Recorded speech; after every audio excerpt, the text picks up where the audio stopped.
बिस्मिल्लाहिर्रहमानिर्रहीम। अस्सलाम वालेकुम। मैं डॉक्टर शाहिद रज़ा आपको वेलकम कहता हूँ।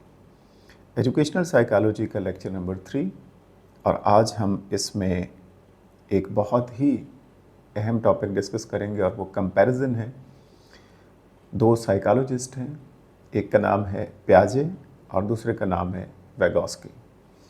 इन दोनों ने बच्चे की कॉग्निटिव डेवलपमेंट के हवाले से अपने नज़रियात पेश किए हैं कि लर्निंग उनकी कैसे होती है, बच्चे किस तरीके से सीखते हैं, और दोनों का कंपैरिजन करेंगे कि पियाजे का व्यू क्या है इस सिलसिले में और वेगोस्की ने क्या कहा है। तो इसको शुरू करते हैं। सबसे पहले मैं आपको बताना चाहूँगा कि कॉग्निटिव डेवलपमेंट से मुराद क्या है। देखिए, कॉग्निटिव डेवलपमेंट का मतलब है ग्रोथ ऑफ थिंकिंग, सोच की ग्रोथ, रीजनिंग का बढ़ना, मेमोरी का बढ़ना और प्रॉब्लम सॉल्विंग की जो एबिलिटी है उसका बेहतर होना। तो ये बहुत सारी चीज़ें हैं जो कॉग्निटिव डेवलपमेंट में आती हैं। दो थेरिस्ट हैं, जैसे मैं बात कर रहा था कि एक का नाम है जॉन पियाजे और दूसरे का नाम है लेव वेगोस्की। इन दोनों ने बताया है कि बच्चे किस तरीके से लर्न करते हैं, सीखते कैसे हैं, लेकिन दोनों का पर्सपेक्टिव जो है, नज़रिया, वो डिफरेंट है। इसी को देखेंगे आज के इस लेक्चर में कि दोनों ने क्या कहा है। जो मेन और कोर आइडिया है इसमें वो ये है कि children actively construct knowledge by interacting with their environment. यानी बच्चे जो है एनवायरनमेंट में जब होते हैं तो वो इंटरैक्ट करते हैं और वहाँ से नॉलेज हासिल करते हैं या नॉलेज को सीखते हैं, कंस्ट्रक्ट करते हैं। बेसिकली कोर आइडिया ये है, बट किस तरीके से करते हैं इस हवाले से दोनों का पर्सपेक्टिव डिफरेंट है, पियाजे का भी और वेगोस्की का भी। जो जॉन पियाजे है उन्होंने स्टेजेस ऑफ डेवलपमेंट डिस्कस की हैं। यानी बच्चे जो नॉलेज हासिल करते हैं या उनकी कॉग्निटिव डेवलपमेंट होती है तो उसकी 4 स्टेजेस बताई हैं जॉन पियाजे ने। पहली स्टेज है सेंसरी मोटर स्टेज और इसका जो दौरानिया है वो है 0 to 2 years, पैदा होने से 2 साल तक। और ये बताते हैं कि बच्चे इस दौरान 2 साल तक अपने सेंसेस से सीखते हैं, मोटर एक्शन से सीखते हैं, मूवमेंट से सीखते हैं और ऑब्जेक्ट परमानेंस जो होती है वो डेवलप हो रही होती है। ये बेसिकली सेंसरी मोटर स्टेज पे बताया। जो दूसरी स्टेज है वो कहलाती है प्री ऑपरेशनल स्टेज और इसकी एज है 2 साल से 7 साल। और इसमें पियाजे के मुताबिक सिंबल्स को यूज़ करके सीखते हैं, बच्चे लैंग्वेज सीखते हैं, खेल के ज़रिए सीखते हैं, प्ले के ज़रिए, लेकिन उनकी थिंकिंग जो है वो ईगो सेंट्रिक होती है। यानी वो ये समझते हैं, बच्चे 2 से 7 साल के दरमियान जो बच्चा होता है, कि उसका ही पॉइंट ऑफ व्यू ठीक है। वो किसी दूसरे का पॉइंट ऑफ व्यू सुन तो लेते हैं लेकिन उसको एक्सेप्ट बड़ी मुश्किल से करते हैं। वो कहते हैं कि जो मैं कह रहा हूँ वही ठीक है। ईगो सेंट्रिक थिंकिंग होती है। लॉजिकल ऑपरेशंस की कमी होती है, मतलब वो लॉजिकली नहीं पिक कर सकते, अंडरस्टैंड कर सकते किसी चीज़ को। तो ये प्री ऑपरेशनल स्टेज है। तीसरी कंक्रीट ऑपरेशनल स्टेज उन्होंने बताई जो 7 साल से 11 साल तक का दौरानिया है और इसमें लॉजिकल थिंकिंग जो है कंक्रीट ऑब्जेक्ट्स के हवाले से वो डेवलप हो रही होती है और काफ़ी हद तक हो चुकी होती है। और इसके साथ एक और यहाँ पे पॉइंट है जिसे कहते हैं कंजर्वेशन, ये भी डेवलप हो रहा होता है। और इसको मैं बताता हूँ कि इससे पिछली स्टेज पे बच्चे इस काबिल नहीं होते कि इसको समझ सकें। मसलन एक क्वांटिटी जो है, 2 ग्लास हैं और ग्लास की जो शेप है वो बदल दी जाए और उसमें क्वांटिटी ऑफ वाटर सेम हो, तो क्योंकि ग्लास की जो शेप है वो बदल गई है तो इससे पिछली स्टेज पे होती है, उसके ऊपर बच्चा इसमें फ़र्क नहीं समझ सकता और वो जिसमें देखेगा कि उसकी पानी की सतह ऊपर है तो वो कहेगा कि इस गिलास में पानी ज़्यादा है, हालांकि इसमें पानी दोनों में बराबर था, बट वो शेप बदलने से वो उसको समझ नहीं पाया। बट ये जो यहाँ स्टेज है कंजर्वेशन की, क्लासिफिकेशन की, यहाँ पे वो समझ जाते हैं कंक्रीट ऑपरेशनल स्टेज के ऊपर। और चौथी जो स्टेज बताई है वो फॉर्मल ऑपरेशनल स्टेज है जो 12 साल से लेके फिर आगे चलती है और इसमें एब्स्ट्रैक्ट थिंकिंग डेवलप हो जाती है, हाइपोथेटिकल थिंकिंग जो है वो बेहतर हो जाती है, प्रॉब्लम सॉल्विंग आ जाती है और साइंटिफिक रीजनिंग जो है वो डेवलप हो जाती है। अब बच्चा बात करेगा तो दलील के साथ करेगा, लॉजिक के साथ करेगा, साइंटिफिक वे में सोच समझ के बात करेगा। तो ये फॉर्मल ऑपरेशनल स्टेज है। अच्छा, इसमें कुछ कंसेप्ट्स हैं जो बहुत ज़रूरी हैं जो प्याजे ने बताए हैं। इसमें पहला है स्कीमाज। और स्कीमाज का मतलब ये होता है कि जो भी बच्चा किसी चीज़ को देखता है, नई चीज़ को, तो उसकी एक मेंटल इमेज बना लेता है अपने माइंड में। और ये जो मेंटल स्ट्रक्चर है या मेंटल इमेजेस हैं, ये स्कीमाज कहलाते हैं। और जितनी चीज़ें वो देखता जाएगा उतने उसके मेंटल स्कीमाज जो है ये बनते जाएंगे। दूसरा जो कंसेप्ट है वो है एसिमिलेशन। एसिमिलेशन का मतलब ये है कि जो एग्जिस्टिंग स्कीमा पहले बना हुआ है, मसलन बिल्ली देखी, कैट देखी बच्चे ने, और उसके बाद उसने डॉग को देखा, तो एक पहले स्कीमा कैट का बना हुआ था, उसमें उसने नया जो स्कीमा बना है उसको कैसे फिट करना है। यानी दो डिफरेंट चीज़ें हैं, कैट अलग है, डॉग अलग है। इसको कैसे फिट करना है नई इन्फॉर्मेशन को पहले वाली एग्जिस्टिंग इन्फॉर्मेशन में, तो इसे एसिमिलेशन कहते हैं। तीसरी अकोमोडेशन है। अकोमोडेशन कहते हैं कि जो नई इन्फॉर्मेशन आई है उसको किस तरीके से डिफरेंट नए स्कीमा में चेंज करना है, उसको पुट करना है। तो जब आप पुट कर लेते हैं तो इसको अकोमोडेशन कहते हैं। और चौथा इक्विलिब्रियम कहते हैं। इसका मतलब ये है कि एसिमिलेशन और अकोमोडेशन ऑफ लर्निंग जो है, इनके दरमियान में बैलेंस क्रिएट करना ताकि प्रॉपर अंडरस्टैंडिंग हो सके। तो ये कोर कंसेप्ट्स हैं जो बताए हैं प्याजे ने।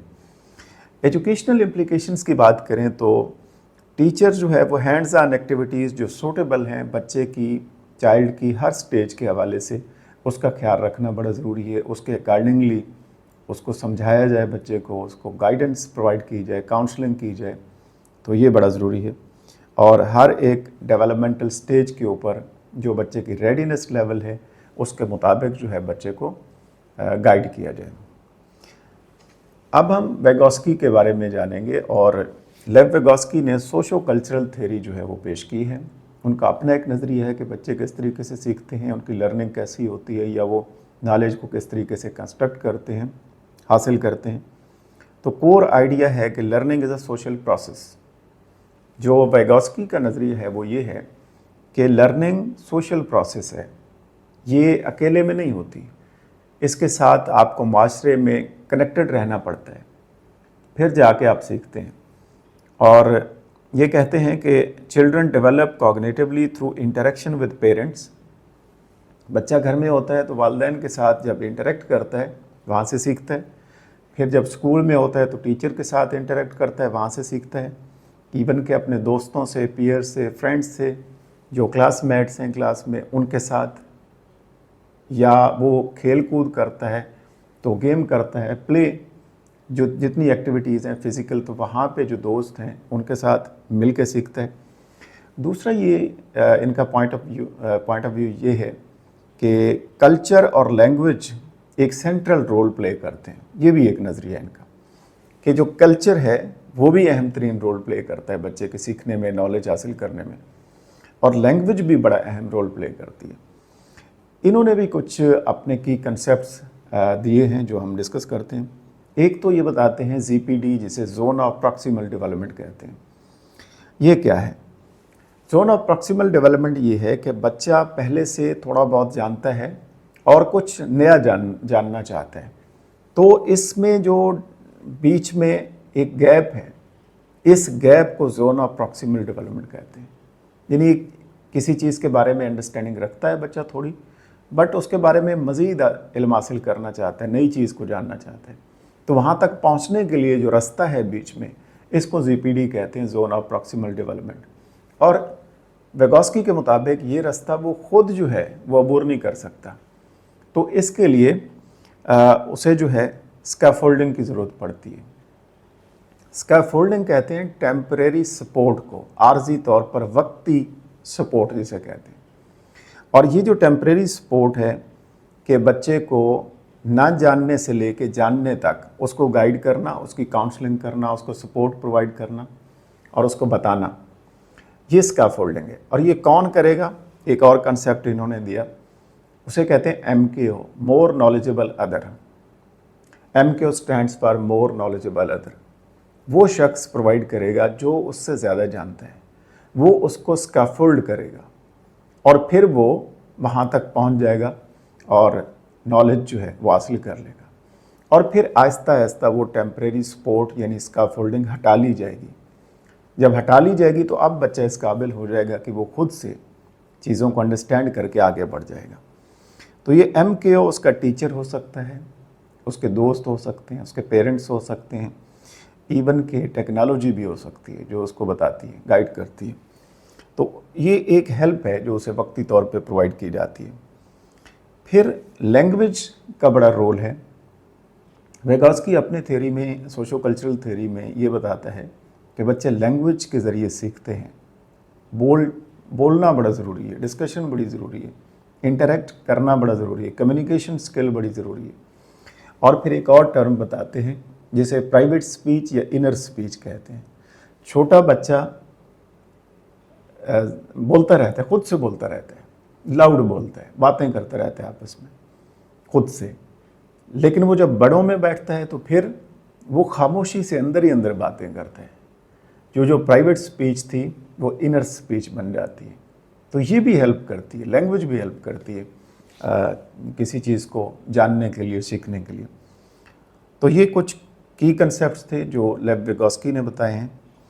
एजुकेशनल इम्प्लीकेशंस की बात करें तो टीचर्स का रोल क्या है? टीचर का रोल सपोर्ट प्रोवाइड करना है, टीचर का रोल गाइड करना है, फैसिलिटेट करना है, हेल्प करना है, यानी स्कैफोल्ड करना है बच्चे को।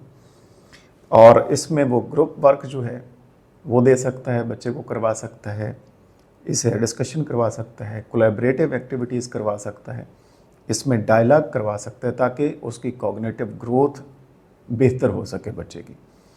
और फिर टीचर को एनकरेज करना चाहिए यूज़ ऑफ लैंग्वेज के हवाले से। कैसी एक्टिविटीज़ दी जाएँ कि ऐसे काम, सरगर्मियाँ दी जाएँ कि जिसमें बच्चे की बोलने के हवाले से हो, यानी लैंग्वेज का रोल हो। फिर सोशल इंटरेक्शन है, ऐसी एक्टिविटीज़ हों, जैसे ग्रुप वर्क की बात कर रहे थे, तो बच्चा मिल के एक दूसरे के साथ बहुत कुछ सीखे। क्लासरूम में ऐसा एनवायरनमेंट हो जिसमें सोशल इंटरेक्शन बहुत ज़्यादा हो। और आखिर में हम कंक्लूड करें तो प्याजे ने ये कहा है कि बच्चा जो है वो अकेले सीखता है, बट स्टेजेस को फॉलो करना बड़ा ज़रूरी है और उसको गाइड करना भी ज़रूरी है। हर स्टेज के मुताबिक जो उसकी रिक्वायरमेंट है उसके मुताबिक उसको गाइड करना बड़ा ज़रूरी है। जबकि वाइगोस्की ने कहा है कि बच्चा जो है वो with the help of others, जिसे MKO कहा था और जिसमें इसका फोल्डिंग था, टेम्परेरी सपोर्ट था, वो देनी बड़ी ज़रूरी होती है जब तक हेल्प प्रोवाइड नहीं की जाएगी बच्चे को। और जो मोर नॉलेजेबल अदर है, वो टीचर है, वो पीयर है, वो फ्रेंड है, वो पेरेंट्स हैं, जब तक वो गाइड नहीं करेंगे, हेल्प नहीं करेंगे, स्कैफोल्ड नहीं करेंगे, तब तक बच्चा नहीं सीख सकता। तो आखिर में हम कहेंगे कि दोनों, पेरेंट्स भी घर पे और स्कूल में या एजुकेशनल इंस्टीट्यूशन में कहीं भी टीचर्स का बड़ा रोल है कि बच्चों की जो इंडिविजुअल एक्सप्लोरेशन है उसको आइडेंटिफाई करना, उसके लिए इंतज़ाम करना और सोशल सपोर्ट प्रोवाइड करना, ऐसी एक्टिविटीज़ डिज़ाइन करना ताकि बच्चा सही तरीके से पिक कर सके और नॉलेज को गेन कर सके। तो ये आज का हमारा लेक्चर था जिसमें हमने दो जो साइकोलॉजिस्ट हैं, जॉन पियाजे और लेव विगोस्की, इनका डिफरेंस देखा कि बच्चे किस तरीके से सीखते हैं, उनकी कॉग्निटिव डेवलपमेंट का प्रोसेस क्या होता है और कौन कौन से कोर एलिमेंट्स हैं या कंसेप्ट्स हैं जो बहुत ज़रूरी हैं दोनों पेरेंट्स के लिए घर में जानना और टीचर्स के लिए तालीमी अदारे में जानना, ताकि वो बच्चों की सही रहनुमाई कर सकें और काउंसलिंग कर सकें। यहीं पे ख़त्म करते हैं, फिर मिलते हैं। अपना ख्याल रखिएगा। अल्लाह हाफ़िज़।